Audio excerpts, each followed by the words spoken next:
Yo l'équipe, c'est Flip, j'espère que vous allez tous très bien et on se retrouve aujourd'hui pour une nouvelle vidéo qui n'était pas prévue, encore une fois, c'était pas dans mes sujets mais bon quand j'ai vu l'annonce je me suis dit je suis obligé de vous faire une petite vidéo là-dessus. C'est évidemment sur la prolongation de Neymar au Paris Saint-Germain. Neymar qui prolonge jusqu'en 2025, c'est officiel, ça a été fait aujourd'hui. Donc nous on se retrouve pour analyser tout ça, voir quels sont les bons points pour le Paris Saint-Germain pour Neymar et tout ça dans une nouvelle analyse.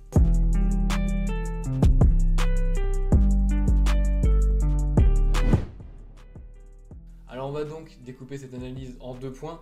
Premièrement, on va voir pour le club, pour le Paris Saint-Germain, est-ce que c'est une bonne chose? Est-ce qu'il fallait prolonger Neymar à tout prix? Et ensuite, on verra pour Neymar, est-ce que lui c'était un bon choix? On va voir les bons points, les mauvais points pour chacune de ces parties. On commence donc avec le Paris Saint-Germain, le club. Est-ce que c'était une bonne chose de prolonger Neymar? De toute façon, maintenant c'est fait. Mais on va voir qu'il y a des bons points et des mauvais points. Le premier point, c'est évidemment le côté sportif.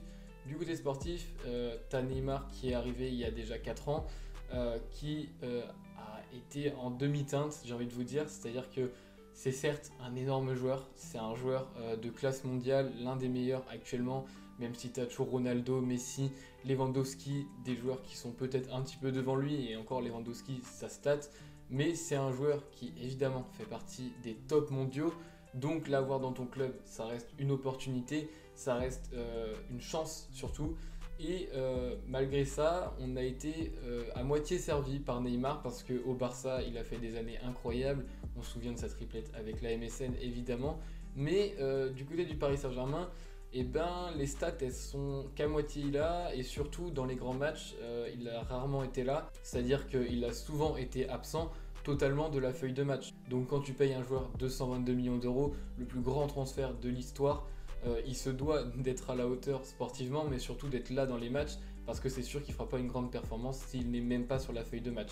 Donc ça c'est le premier point un peu négatif sur cette prolongation, c'est que tu prolonges un joueur qui a rarement été là dans les grandes confrontations, qui a souvent été blessé et qui fait perdre des points en Ligue 1 et en Ligue des Champions puisque par son absence, ça reste un joueur très important et par son absence, évidemment que tu perds des points. Il y a quand même un bon point là-dessus, par exemple l'été dernier il était là. Le plan de jeu de Tourelle c'était jouer sur Neymar et on verra la suite et ça a marché jusqu'à la finale.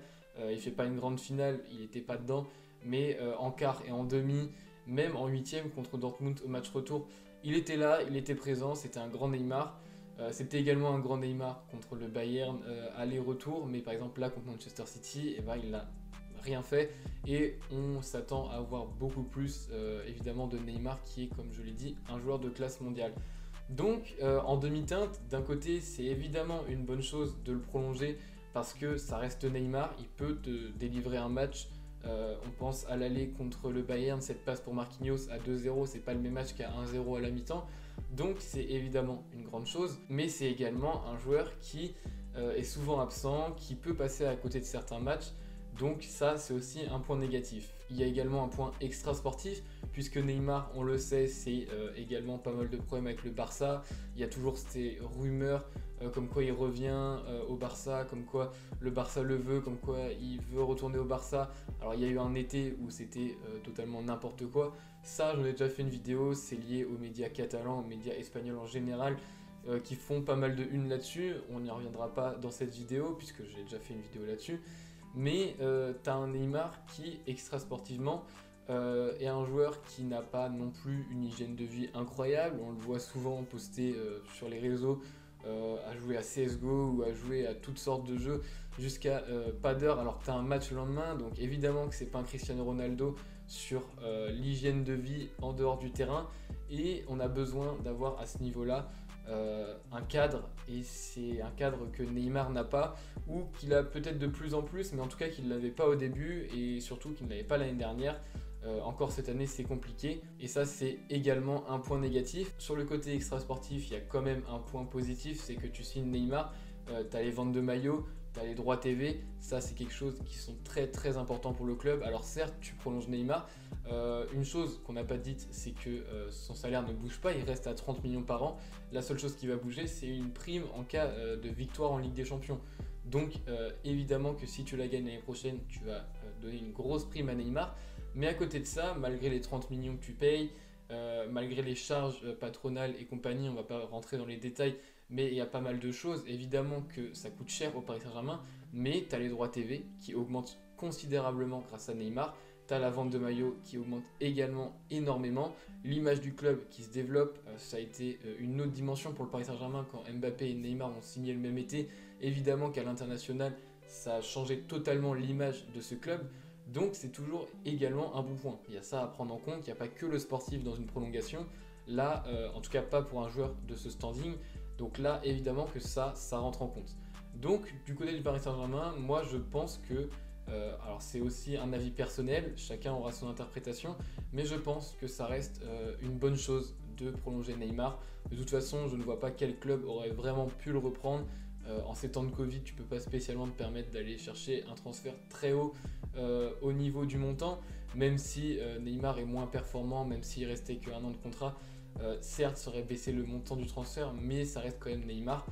Donc, je pense que ça aurait été difficile qu'il parte. En tout cas, là, il reste et je pense, à titre personnel, que c'est une bonne chose. Je pense que le club a bien fait de le garder et on espère que sur ces 4 nouvelles années de contrat, il saura montrer qu'il vaut son prix, qu'il vaut son salaire qui est payé tous les mois et surtout qu'il peut aller chercher un ballon d'or, qu'il peut ramener la Ligue des Champions à Paris.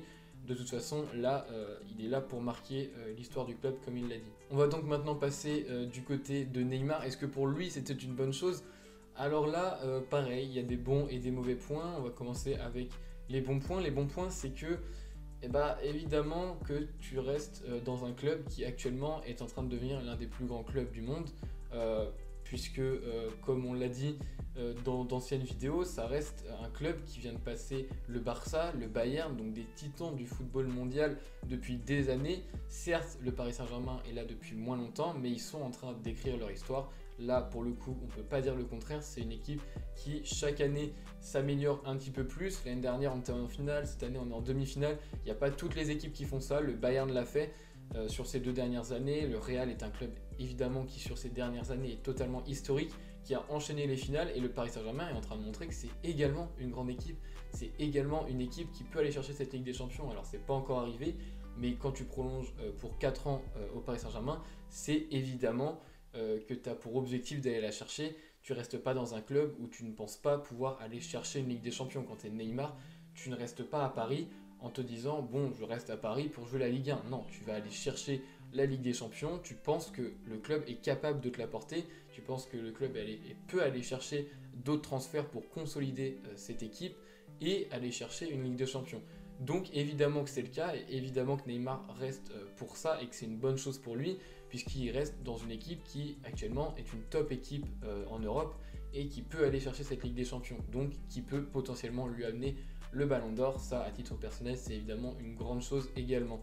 Le deuxième bon point, c'est que de toute façon, où Neymar aurait pu aller, c'est ce que je disais juste avant pour le club, c'est que de toute façon, Neymar n'aurait pas pu aller dans 3000 clubs. Il aurait pu signer au Barça, bon pourquoi pas, mais de toute façon, il y a tellement de problèmes avec le Barça que même si c'est un club en reconstruction, aller chercher Neymar, c'est compliqué pour eux.